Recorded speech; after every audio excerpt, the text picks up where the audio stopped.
আসসালামু আলাইকুম। নিশ্চয়ই সবাই বাসা বাড়িতে ভালো সুস্থ আছো। আজ সন্ধ্যায় আজকে হচ্ছে 10ই জানুয়ারি 2026। তো তোমাদের ক্লাসের পাঠদানকে এগিয়ে নেওয়ার জন্য যেহেতু সামনে তোমাদের পরীক্ষা, এই কারণে আমি তোমাদের পদার্থবিজ্ঞান দ্বিতীয় পত্রের দ্বিতীয় অধ্যায়, আমি যেহেতু প্রথম অধ্যায় শেষ করেছি এবং পরীক্ষাও নিয়েছি, আমরা আজকে পদার্থবিজ্ঞান দ্বিতীয় পত্রের দ্বিতীয় অধ্যায় অর্থাৎ স্থির তড়িৎ অধ্যায় সম্পর্কে নিয়ে একটু আলোচনা করব। তোমরা এই বিষয়গুলো, গুরুত্বপূর্ণ বিষয়গুলো অবশ্যই খাতায় লিখবে এবং বোঝার চেষ্টা করবে, এবং বাকিগুলো আমরা ক্লাসেও দেখাবো। তো তোমরা আজকের ক্লাসগুলো একটু ভালো করে মনোযোগ সহকারে দেখবে, বোঝার চেষ্টা করবে, এবং অনেকটা এখানে 9-10 যেগুলো করানো হয়েছে সেগুলো এখানে আছে। তোমরা একটু মনোযোগ সহকারে লিখবে অবশ্যই। তো আমরা যাই দেখো, ক্লাসে যাই দেখো, ক্লাসটা আমরা শুরু করি। আজ আমরা পদার্থবিজ্ঞান দ্বিতীয় পত্রের দ্বিতীয় অধ্যায়, পদার্থবিজ্ঞান দ্বিতীয় পত্রের দ্বিতীয় অধ্যায় অর্থাৎ স্থির তড়িৎ, এই অধ্যায় সম্পর্কে আমরা কিছু আলোচনা করব। আমার ধারণা আজকে আলোচনায় অধিকাংশটাই তোমরা তোমাদের পূর্ববর্তী জ্ঞান আছে, অর্থাৎ যেগুলো 19-এ পড়ে ম্যাক্সিমামটাই তোমরা 19-এ পড়ে এসছো, যেহেতু তোমাদের নিশ্চয়ই ক্লাসটা ভালো লাগে। নতুন কিছুই না, সবকিছু 19-এরই অংশ। তো তোমরা সবাই মনোযোগ দিয়ে ক্লাসটা করবে।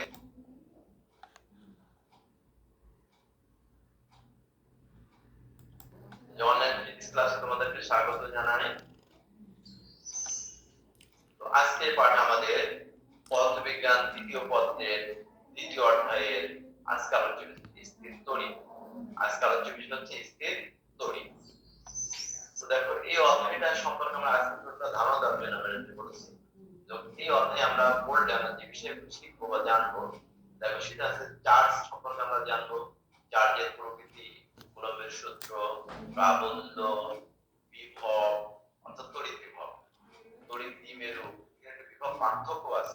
আমি একটু আগেই নেই দ্রুত করার জন্য। আরো এর কিছু অংশ আজকে আলোচনা করবো, ওকে জানতে হবে।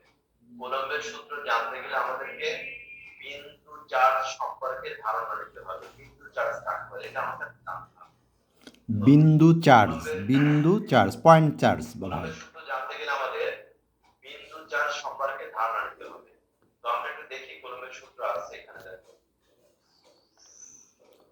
এই যে তোমরা ছবিতে দেখতে পাচ্ছ দুটো চার্জ, একটা Q1 একটা Q2, আর এখানে K F ইকুয়াল টু মানে অর্থাৎ ইলেকট্রিক ফোর্স, তড়িৎ বল যেটাকে বলা হয়, K into Q1 Q2 by r², আর দুটো চার্জের মধ্যবর্তী দূরত্ব হচ্ছে r।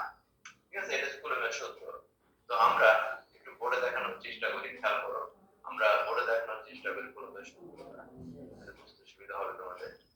তো আমরা কুলম্বের সূত্রটা আমরা যদি বোর্ডে দেখাই, সেটা জানার আগে আমাদের জানতে হবে বিন্দু চার্জ। বিন্দু চার্জ সম্পর্কে জানতে হবে। বিন্দু চার্জ আমরা দেখি, বিন্দু চার্জ, বিন্দু চার্জ, এই বিন্দু চার্জ কি সেটা সম্পর্কে আমাদেরকে জানতে হবে। বিন্দু চার্জ হলো কোন চার্জিত বস্তু একটি ক্ষুদ্র বিন্দুর ন্যায় আচরণ করলে, কোন চার্জিত বস্তু একটি ক্ষুদ্র বিন্দুর ন্যায় আচরণ করলে তাকে বিন্দু চার্জ বলে। তোমরা লিখে নিতে পারো, কোন চার্জিত বস্তু একটি ক্ষুদ্র বিন্দুর ন্যায় আচরণ করলে তবে তাকে বিন্দু চার্জ বলে।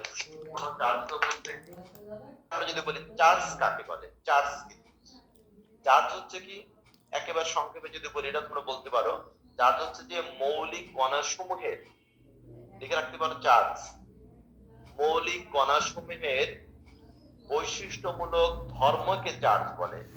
মৌলিক কণাসমূহের বৈশিষ্ট্যমূলক ধর্মকে চার্জ বলে।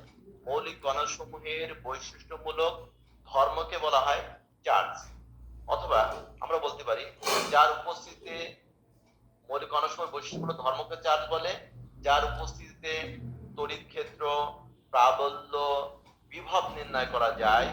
তড়িৎ ক্ষেত্র, প্রাবল্য বিভব নির্ণয় করা যায় তাকে বলা হয় চার্জ, তাই তো? তাকে কি বলবো আমরা? চার্জ। আর আমরা বলতে পারি যে এভাবে বলতে পারি যে ঘর্ষণের ফলে এই চার্জ উৎপন্ন হয়, ঘর্ষণের ফলে এই চার্জ উৎপন্ন হয়। সমধর্মী চার্জ পরস্পরকে কি করে? বিকর্ষণ করে, আর বিপরীতধর্মী চার্জ পরস্পরকে আকর্ষণ করে। তো আমরা চার্জ কাকে বলে বুঝলাম? যে যা ঘর্ষণের ফলে উৎপন্ন হয়। তড়িৎ ক্ষেত্র, প্রাবল্য, বিভব নির্ণয় করা যায়, তারপরে বা মৌলিক কণাসমূহের বৈশিষ্ট্যমূলক ধর্মকে চার্জ বলে। মৌলিক কণাসমূহের বৈশিষ্ট্যমূলক চার্জিত বস্তু একটি ক্ষুদ্র বিন্দুর ন্যায় আচরণ করে। আমরা যেটা করব, কুলম্বের সূত্র, একটু আগে আমরা যেটা দেখালাম, কুলম্বের সূত্র সম্পর্কে একটু জানবো, খেয়াল করো। আমরা একটু আগে দেখলাম এইখানে Q1 ছিল, এখানে কি ছিল? Q2, মধ্যবর্তী দূরত্ব ছিল R। একটা বিন্দু চার্জ, একটা বিন্দু চার্জ, Q1 আর Q2 দুটো বিন্দু চার্জ, তাই তো? আর দুটো বিন্দু চার্জের মধ্যবর্তী দূরত্ব হলো R। দুইটি বিন্দু চার্জের মধ্যবর্তী দূরত্ব হলো R। এখন দুটি বিন্দু চার্জের মধ্যে আকর্ষণ বা বিকর্ষণ বলের মান কি হবে সে সম্পর্কে বিজ্ঞানী কুলম্ব একটা সূত্র দিয়েছিল, যেটা একটু আগে আমি দেখাচ্ছিলাম। উনি কি বলেছিলেন? যে দুটি বিন্দু চার্জের মধ্যে আকর্ষণ হতে পারে, বিকর্ষণ হতে পারে। তো দুটি বিন্দু চার্জের মধ্যে আকর্ষণ বা বিকর্ষণ বলের মান হবে চার্জদ্বয়ের গুণফলের সমানুপাতিক। চার্জদ্বয়ের গুণফলের সমানুপাতিক এবং মধ্যবর্তী দূরত্বের বর্গের ব্যস্তানুপাতিক। এটা হচ্ছে কুলম্বের সূত্র।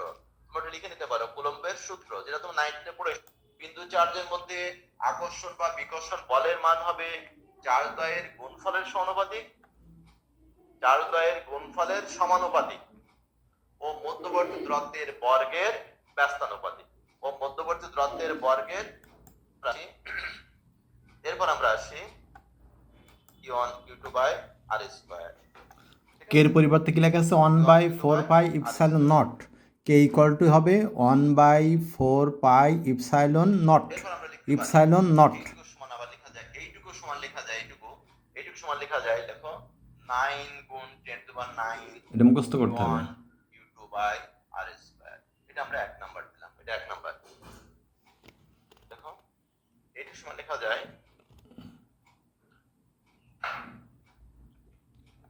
তাহলে এইটুকু লেখা যায় কত? এইটুকু লেখা যায় 9 গুণ 10 to power 9 Q1 Q2 by R square. ঠিক আছে? Q1 Q2 by R square.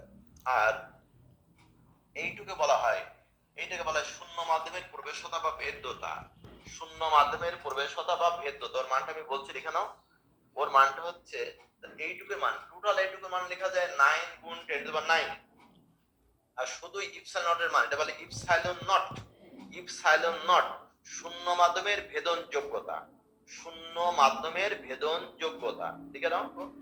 এই ইপসাইলন নট একে বলা হয় শূন্য মাধ্যমের ভেদন যোগ্যতা। লিখে রাখো। এর মানটা কত হবে জানো? লিখে রাখো 8.85 গুণ 10 টু পাওয়ার -12। দেখো 8.85 গুণ 10 to power -12 coulomb square newton inverse on metre inverse. এটা গুরুত্বপূর্ণ, এককটা করে ভালো করে মুখস্থ করতে হবে। Coulomb square newton inverse 1 metre inverse 2। MCQ তো দেয় যে মানটা, এটা মুখস্থ করতে ভালো করে জানতে হবে আমাদের। Coulomb square n inverse 1 m inverse 2। ঠিক আছে? এটা মনে রাখতে হবে ভালো করে। নিউটন, এটা মিটার। শূন্য মাধ্যমের প্রবেশতা বা ভেদ্যতা। শূন্য মাধ্যমের প্রবেশতা বা ভেদ্যতার মান কত বললাম? 8.85 গুণ 10 to power -12 coulomb square n inverse 1 R m inverse 2। ঠিক আছে? এটা কিন্তু মুখস্থ করতে হবে, তোমাদেরকে মুখস্থ করতে হবে। এখান থেকে আমরা একটা সূত্র বলতে পারি, দেখো দ্রব্য যত বাড়বে এই বলের মানটা কিন্তু তত কমে যাবে, কেন আর হচ্ছে নিচেই। দ্রব্য যত বাড়বে এই বলের মানটা তত কমে যাবে। ঠিক আছে? এটা হচ্ছে আমাদের বললাম 1। অর্থাৎ দুটো সমধর্মী এবং সমপরিমাণ বিন্দু চার্জ পদ শূন্য মাধ্যমে, কোন মাধ্যমে বললাম? শূন্য মাধ্যমে। 1 কুলম্ব চার্জের সংজ্ঞা, 1 কুলম্ব চার্জের সংজ্ঞা। এই দেখো এখানে খেয়াল করো, এটা অন, এটা অন। আর যদি অন হয় তখন F ইকুয়াল টু কত হবে? এটা হবে না 9 গুণ 10⁻9 নিউটন, ঠিক না? Q1 equal to on, Q2 equal to on, R equal to on, তখন হবে F ইকুয়াল টু এটা হবে না? তাহলে আমরা বলবো কি, তখন F ইকুয়াল টু হবে 9 গুণ 10⁻9 নিউটন। তাহলে বলবো যদি সমধর্মী এবং সমপরিমাণ বিন্দু চার্জ, খেয়াল করো, যদি সমধর্মী এবং সমপরিমাণ বিন্দু চার্জ, তাই তো, শূন্য বা বায়ু মাধ্যমে, শূন্য বা বায়ু মাধ্যমে 1 মিটার দূরত্ব থেকে, দেখে নাও তোমরা, যদি সমধর্মী এবং সমপরিমাণ বিন্দু চার্জ শূন্য বা বায়ু মাধ্যমে, শূন্য বা বায়ু মাধ্যমে 1 মিটার দূরত্ব থেকে বা 1 একক দূরত্ব থেকে 1 একক দূরত্ব থেকে পরস্পরকে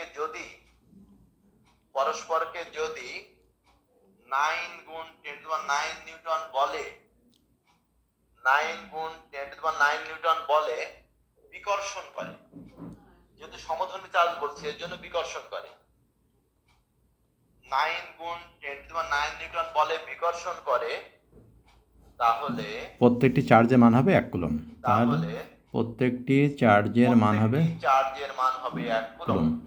তাই না? তাহলে 1 কুলম্ব চার্জের সঙ্গে আমরা বুঝলাম, তাই না? 1 কুলম্ব। তাহলে আজকে আমরা এই পর্যন্ত শেষ করতে চাচ্ছি। মান হবে 1 কুলম্ব। এই 1 কুলম্ব চার্জ পর্যন্ত আমরা শেষ করতে চাচ্ছি। আমরা পরবর্তী ক্লাসে আরও কিছু জানবো, এই আশাবাদ ব্যক্ত করে তোমাদের সবার সুন্দর সুস্বাস্থ্য কামনা করে আগামী দিন তোমাদের আবার কলেজে দেখা হবে আহ্বান রেখে আজকের মধ্যে শেষ করছি। আল্লাহ হাফেজ।